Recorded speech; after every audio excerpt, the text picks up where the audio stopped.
This is a story about Donna, which by the way means gracious lady. However, in this true story, Donna was not being very gracious. She had missed her shortcut turnoff near Deming, New Mexico on the way home from visiting her daughter. This made Donna angry because it meant that there were 2 more hours added to her drive home.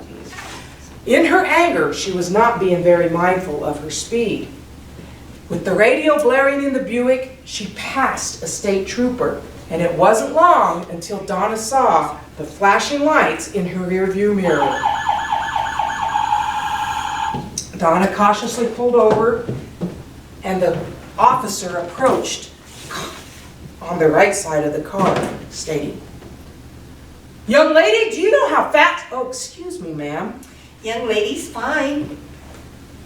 "Do you know how fast you were going?" 70, 75. "I clocked you at 110. It may have been more." "I need to see your driver's license and insurance card." 110? Wait till I tell the grandkids. "Excuse me?" "Ma'am, since you're from Colorado, I only cited you for going 85. Thank you. Have a nice day." Now this was not the end of the story. About 3 months later, Donna was driving Sassy, her raspberry-colored 67 International truck. She was stopped at a red light and a young man from the neighborhood pulled up, and the challenge was on.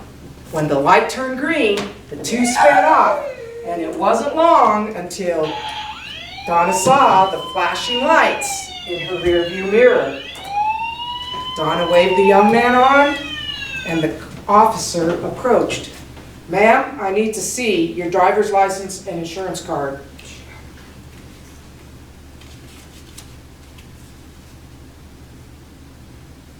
"Ma'am, how many vehicles do you own?" Several. "Have you ever been driving near Deming, New Mexico?" "Now, lady, I gave you a break in New Mexico because you were from Colorado and I knew I was moving to Colorado and I knew neither of us would want to go back to Deming for court. Now, if I ever stop you again, I'm throwing the book at you. Have a good day." Thank you. Now, since that time, the officer has stopped Donna from time to time just to let her know that he is indeed watching her.